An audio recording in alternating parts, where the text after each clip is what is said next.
자기소개. 저는 김호세라고 하고 작가로 데뷔한 지 11년 차 된 수채화 화가입니다.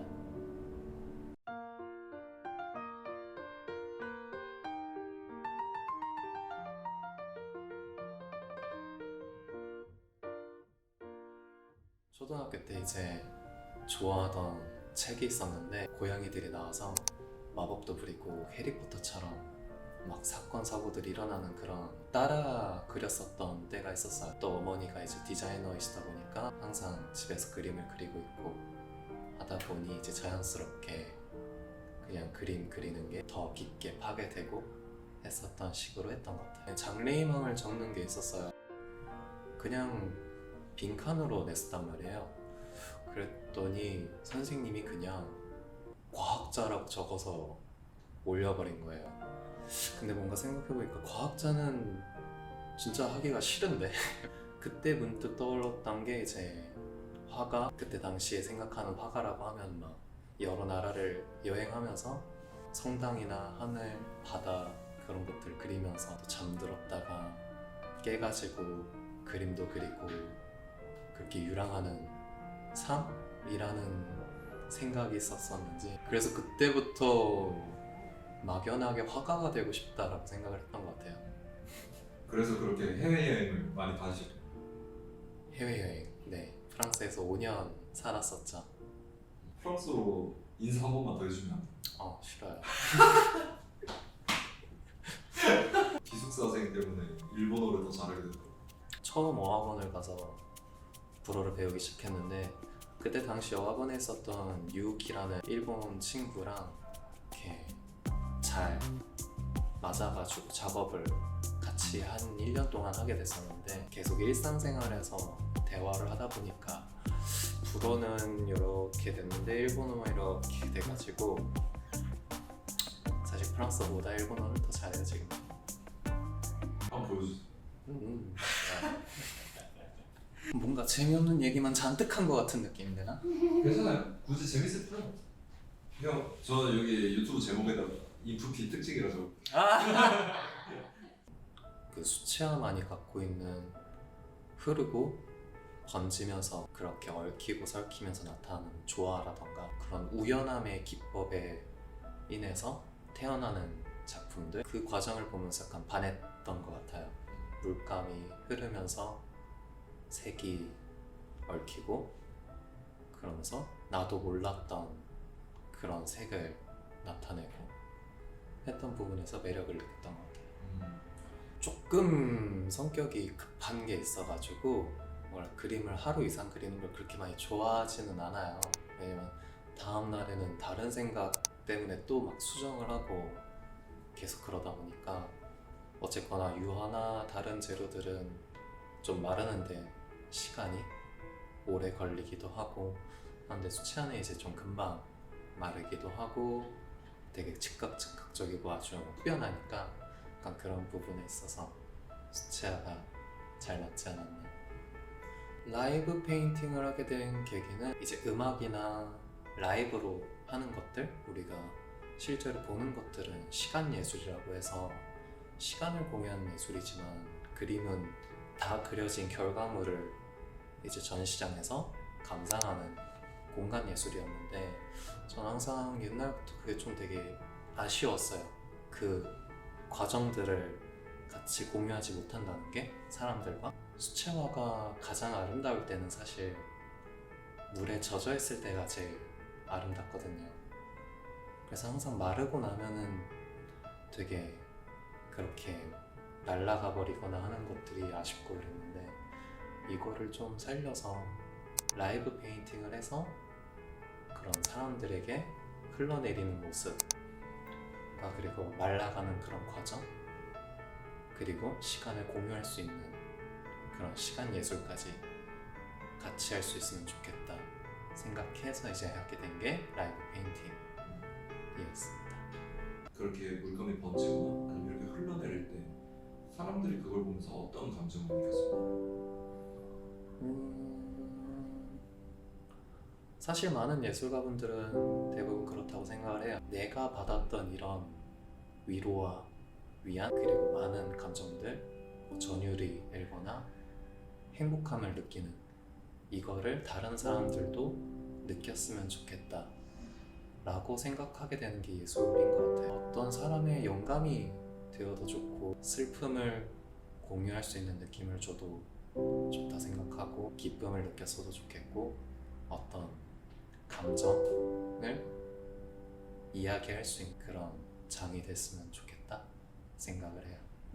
저번 라이브 페인팅 때는 제가 나무 두구를 그렸어요. 그때 한 분이 저한테 물어보시더라고요. 항상 되게 앙상한 나뭇가지를 그리시던데 그 이유가 혹시 있으시냐? 왜 나는 마르고 앙상한 나뭇가지를 그릴까? 저는 항상 어렸을 때부터 어딘가에 뿌리를 내리고 싶다라는 생각을 했었고 저의 그림의 가장 큰 모티베이션이 되는 거는 항상 결핍이었어요. 그냥 내가 결핍을 느끼는 게 있으면은 가지고 싶고 더 바라게 되고 그 충동이 강하게 일면일수록 그거를 표현하고 하는 게 항상 제 그림의 어떤 영감이었던 것 같은데 그래서 아마 그런 뿌리를 내리고 싶은 나의 마음과 하지만 내가 그러지 못한다라는 거를 앙상한 나뭇가지로 표현하지 않았었나. 제가 자주 그리는 나비도 어떻게 보면 자유에 대한 결핍을 느꼈었을 때 이걸 그리면서 자유를 느끼는 것 같고 찾은 것 같다는 느낌이 들어서 그 뒤로 쭉 나비를 그리게 됐었고 그냥 저라는 사람이 어디에 잘 뿌리를 내리지 못하는 사람이라 어렸을 때부터 이제 외국에 나가 있기도 했었고 연이 사라진 사람들도 많고 뭔가 그렇다고 가족에 아주 깊게 뿌리를 내리고 있다거나 어떤 친구들과의 어떤 그런 유대관계나 그런 게 되게 형성되기 어려웠던 10대랑 20대를 보냈던 것 같아요. 그러다 보니 대체 내 뿌리는 내가 쉴 수 있는 곳은 어디인가? 라는 생각을 좀 많이 했던 것 같네요.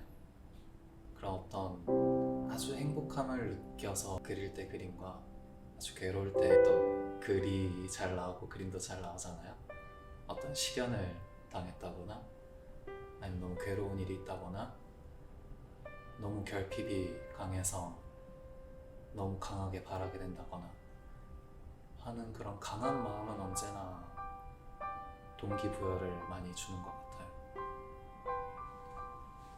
그림은 축복이자 저주였던 것 같네요. 약간 그림을 그리면서 결국 저한테 계속 질문을 하게 되는 것 같아요. 나는 어떤 사람이고 나는 누구고 뭘 좋아하고 무엇을 하는지에 대한 질문을 계속 하게 되는데 그 과정은 사실 가끔은 고통스럽기도 해요. 나에 대해서 계속 끊임없이 질문을 하거나 되묻는 것 어쨌거나 그런 과정을 통해서 작품이 나오는 것이 있으니까 그 과정이 되게 힘들고 어쩔 때는 너무 밑바닥으로 내려가는 것 같은 느낌이라 굉장히 저주 같다라는 생각을 하기도 하면서 또 그 순간 안에서 어떤 그림 하나를 완성했을 때 아니면 수채화가 너무 이쁘게 흘러내릴 때 그 모습들을 보는 것 자체가 너무 아름답고 되게 행복해서 축복 같다라고 느끼는 순간도 있고 그런 어떤 양가 감정을 다 느끼는 것 같고 뭔가 되게 오래된 연인인 것 같다는 생각도 가끔은 해요. 사랑은 죄악입니다, 여러분. 뭔가 그냥 표면적으로는 모든 시기, 질투, 이기, 집착은 다 사랑에서 나온다라고 얘기는 하긴 하는데 사실 그거는 이제 그냥 농담처럼 하는 얘기고 뭐랄까 어떻게 보면 제가 해줄 수 있는 가장 큰 칭찬인 것 같아요. 죄악이라고 하는 거가. 왜냐면 저는 사랑이 어떤 것도 무너뜨릴 수 있는 되게 커다란 힘이라고 생각을 하거든요. 그런 어떤 한 사람의 어떤 신념, 꿈, 사명 그런 거조차도 무너뜨릴 수 있는 게 사랑이라고 생각을 하고, 그러면 그 정도로 강한 힘은 뭔가 죄악 같다 라고 생각을 해서 이제 약간 사랑은 자연재해 죄악이다 라고 하고 다니는데, 제 딴에는 칭찬이죠. 마지막으로 하고 싶은 말, 마지막으로 하고 싶은 말, 마지막으로 하고 싶은 말 뭐가 그냥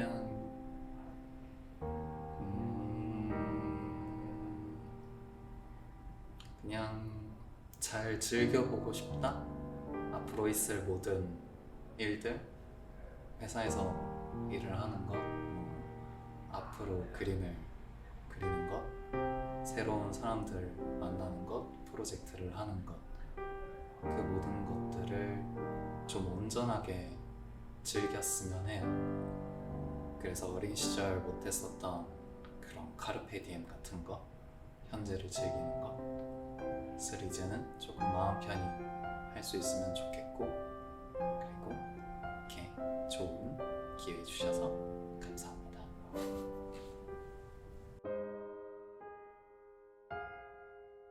형 혹시 노제 하트 알아? 응? 노제라고 알아? 로제 노제 노제예요? 네, 그 춤추시는 분. 하트 알아요? 하트요? 네. 이렇게 하면 돼요. 네, 손질 땄습니다. 아,